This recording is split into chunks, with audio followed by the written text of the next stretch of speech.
ট্রেনটা খুলনার একটা ঐতিহ্য। আসসালামু আলাইকুম everyone, this is me Sajib, welcome back to my YouTube channel.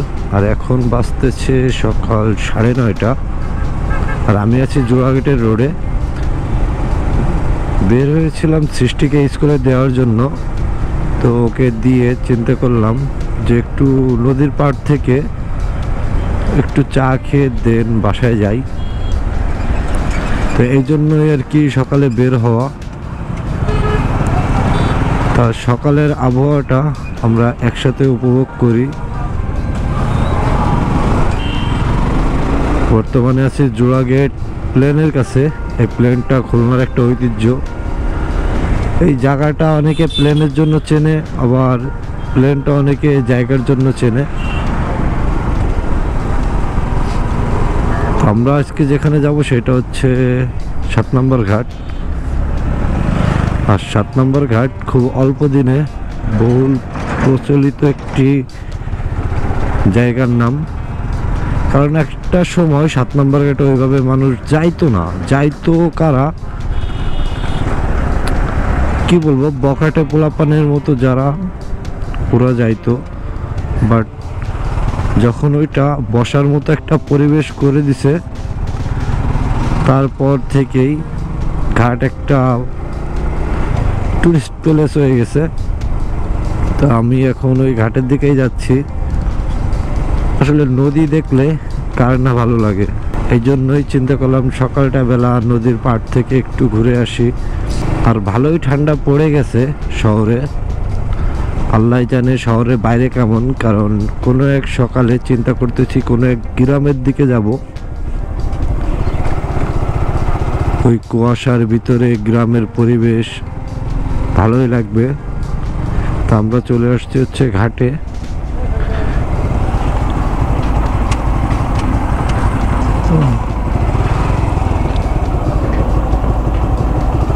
এখানে হচ্ছে পরিচিত লোক বেঁধে গেছে। ওই কি অবস্থা, বহুকাল পরে ওই সিস্টারে দিতে বেরোইলাম, সিস্টারে স্কুলে দিতে বেরোইলাম। তো চিন্তা করলাম একটা ঘুরলে দিয়ে যাই। হয় তুমিও আছো আজকে, তুমিও হয় পড়ে গেছো আজকে। যাও তাহলে ভাই, দেখা হবে না। তো ভাইয়ের সাথে হচ্ছে অনেকদিন পরে দেখা। আর যদি ঘাটের পরিবেশ দেখেন, বর্তমানে ঘাটের অবস্থায় আর পানিটা এত সুন্দর লাগতেছে, এর কারণ হচ্ছে পুরো সূর্যটা পানির উপরে পড়ছে, যার কারণে দেখেন পানি ক্যামেরায় কতটুকু দেখা যাচ্ছে জানি না, পানি চিকচিক করতেছে। তা আমি হচ্ছে এদিকেই বসবো। এখনো দোকানপাট ওইভাবে খোলেনি, তো আমি যে কোনো একটা চায়ের দোকানে বসে দেন হচ্ছে বেরিয়ে যাব। তবে এখানে একটু দাঁড়াবো, দেন হচ্ছে ব্যাক করব। এই পাশে চায়ের দোকানটা খোলা।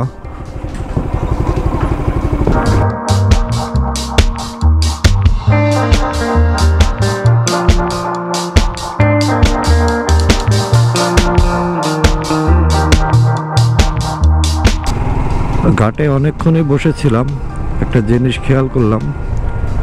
আমি চায়ের দোকানে ছিলাম, বাইরে হচ্ছে বাইকটা ছিল। তো দুইটা ছেলে গাড়ি খুব ভালোভাবে এপাশ ওপাশ ঘুরে দেখতেছিল। তো আমি যখন কাছে আসলাম চলে আসার জন্য, তো ওরা দেখলাম বলা বলি করতেছিল যে কবে যে একটা এরকম একটা বাইক কিনবো। তো ছোট্ট একটা জিনিস রিয়েলাইজ করলাম, জিনিসটা হচ্ছে আমার প্রায় সময় মনে হয় এই বাইকটা সেল দিয়ে একটা R15 নিব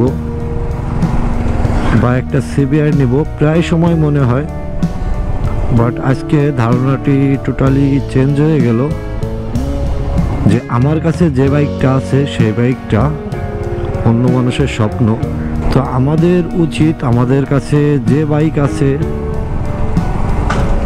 সেই বাইকটা নিয়েই বা আমাদের কাছে যা আছে তাই নিয়ে শুকরিয়া আদায় করা।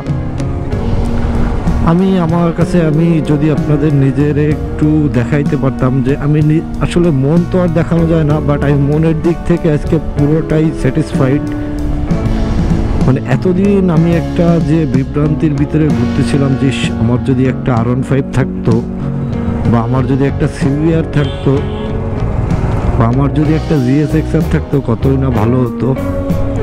বাট আজকের ওদের এই জিনিসটা দেখে আসলে শুনছি এই টাইপের কথা, যার কাছে যা আছে তাই নিয়ে খুশি থাকা ভালো। বাট আজকে সত্যি রিয়েলাইজ করলাম যে আমার কাছে যা আছে আলহামদুলিল্লাহ, আমার তাই নিয়ে খুশি থাকা উচিত। তো আমি এখন রিয়েলাইজ করতেছি আলহামদুলিল্লাহ আমার যে বাইকটা আছে সেটা নিয়ে আমি হ্যাপি। এই মুহূর্তে আমি আছি হচ্ছে নিউ মার্কেটে, বাসার কাছেও চলে আসছি।